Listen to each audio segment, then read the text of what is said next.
श्री गजानन महाराज भाग दुसरा। सकाळी सूर्योदय होत असताच बंकटाच्या घरासमोर सनई आणि चौघडे वाजू लागले। जो तो आपापल्या परीने यथायोग्य सेवेचा लाभ घ्यावयास सज्ज दिसू लागला। हा हा म्हणता ही गोष्ट साऱ्या गावात पसरली आणि सारा गाव संतांच्या दर्शनाकरता जमा झाला। त्या आनंदाचे काय वर्णन करावे। बाळकृष्ण नंदा घरी आनंदल्या नरनारी या महान विभूतींच्या काव्याची थोरवी यावेळी सर्वांना पटली। प्रत्यक्ष त्या प्रसंगाला आस्तिक व नास्तिकांनी अनुभवले। महाराजांना दूध, दही, मध, साखर, केवडा, हार, कस्तुरी, चंदन, अत्तराने सर्वांनी न्हाऊ घातले। विधेयी असणाऱ्या महाराजांना ह्या सोहळ्याची कल्पनाही जाणवली नाही। सहजगत्या सर्व आपोआप महाराजांच्या सेवेत तत्परतेने धावू लागले। पाटावर महाराजांना बसविले। भरजरी पितांबर नेसवून महाराजांना गंध पुष्प वाहिले। दोनच घास पंचपक्वान्नातून महाराजांनी घेतले। आमचाही घास महाराजांच्या मुखात जावा या इच्छेने सर्व धडपड करू लागले। एकच गर्दी। महाराजांच्या कृपादृष्टीने आपोआपच सर्वांच्या इच्छा आपापल्या परी पूर्ण होऊ लागल्या। महाराजांच्या गळ्यापर्यंत अन्न आले तरी भरवणे चालूच। महाराज ह्या मोठ्या हौशी मनाला धडा मिळावा म्हणून स्वतःशीच बोलू लागले, खा, अरे खा न, घे आणखीन खा। आणि सर्वांचे नैवेद्य स्वाहा होऊ लागले। समाधान सर्वांना झाले, पण प्रायश्चित्त महाराजांना घ्यावे लागले। लोकांनी पुन्हा अशा भरीस पडू नये ह्या कृतीचा सर्वांनी धडा घ्यावा ह्या भावनेने त्यांनी खाल्लेले सर्व अन्न ओकून बाहेर टाकले। तेच पुन्हा खाल्ले, पुन्हा पुन्हा खाल्ले असे 5-6 वेळा करताच अविश्वासाने पाहणारे पळाले। विश्वासू असलेले सर्व थांबले आणि गर्दी कमी झाली। वेगवेगळ्या कल्पने जो तो बोलत आपल्या घरी पोहोचला। बंकटाने मात्र किळस न करता ओकलेले सर्व अन्न भांड्यात भरले। तो त्याला प्रसाद दिसत होता आणि खरोखरच भाव असेल तसे फळ ही समर्थाची सत्यवाणी त्यावेळी साक्षेने पटली। प्रत्यक्ष फोडाला आंबा म्हणून खाणारा इतरांच्या नजरेत घाण पिणारा दिसला, पण विश्वासाचे फळ मिळाले ते त्या एकट्या समर्थाच्या भक्तालाच। तद्वत बंकटाने आपला वाटा मिळविला आणि संतांच्या सेवेचा लाभ त्याने जन्मभर घ्यावयाचा असा मनाशी संकल्प केला। वडिलांनी त्याला कधीही त्याबाबत डिवचले नाही।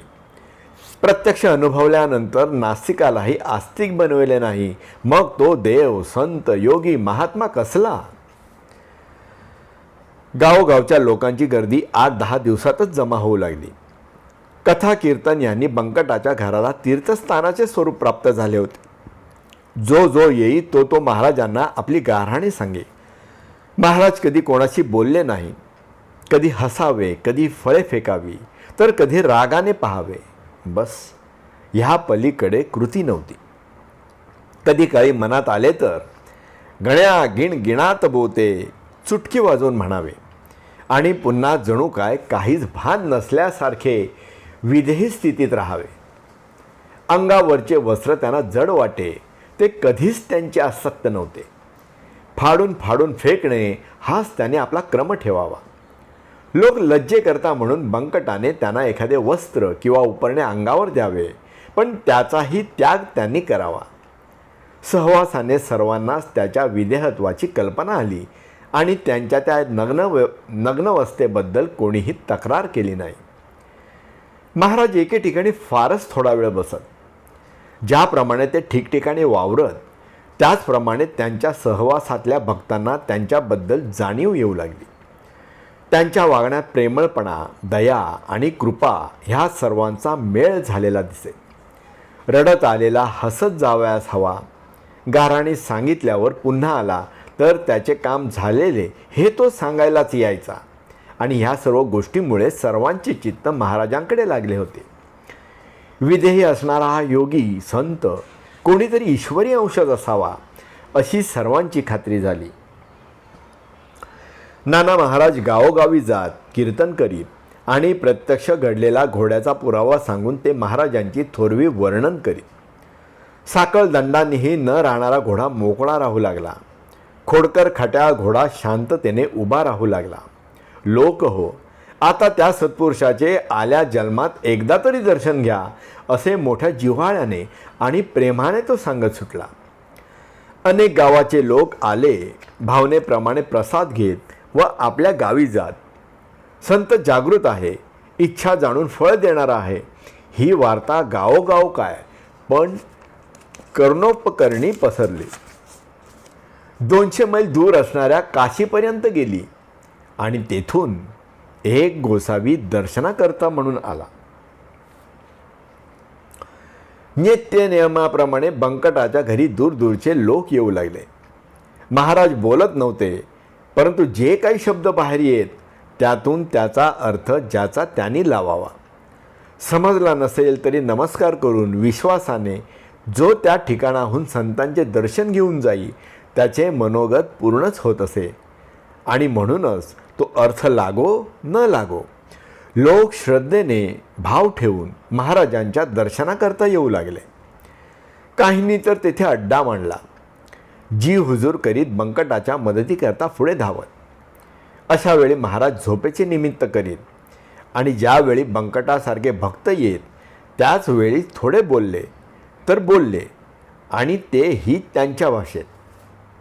असो, अशा लोकांची रीग आणि संतानिमित्त होत असलेल्या अन्नदानाचा प्रभाव थोडाच घटणार होता.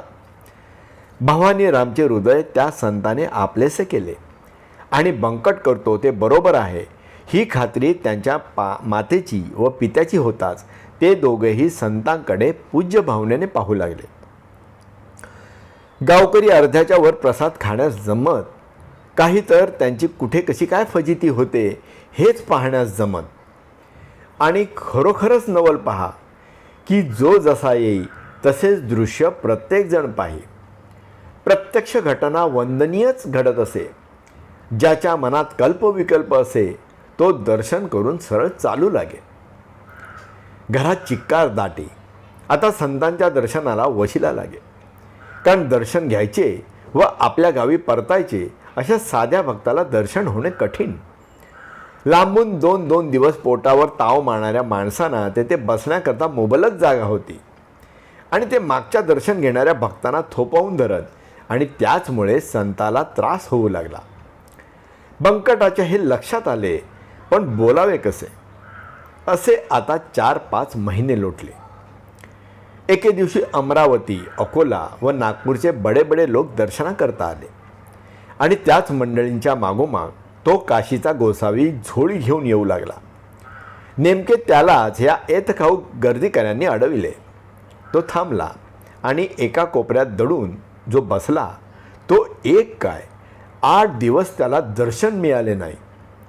आला की नेमके ह्या लोकांनी त्याला कोपरा द्यावा. वेळ गेला की खाणे पिणे त्याचे त्यालाच करावे लागे. जवळ काय असणार, 4 घरं मागावे तर लोकच बंकटाच्या घराचा पत्ता सांगत. 7-7 दिवसाचा उपवास घडला, तपश्चर्याच म्हणाना.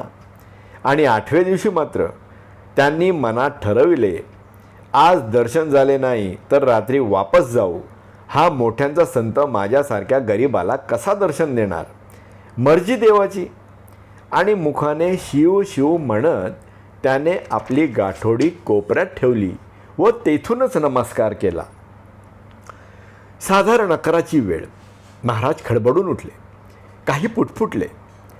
नव्हे आम्हाला समजत नव्हते म्हणून म्हणा, किंवा त्या लायकीचे आम्ही नाही म्हणूनच ह्या ठिकाणी पुटपुटले हा शब्द वापरावा लागला. आणि तो गोसावी 8 दिवसापासून माझ्या उरावर ओझे टाकून बसला. हिंमत नव्हती. कशाला आला ह्या गटात आणि किती त्रास होणार आम्हाला. म्हणतो मोठ्याचा संत. काय सांगावे, काय आम्ही गेलो होतो आमंत्रणाला.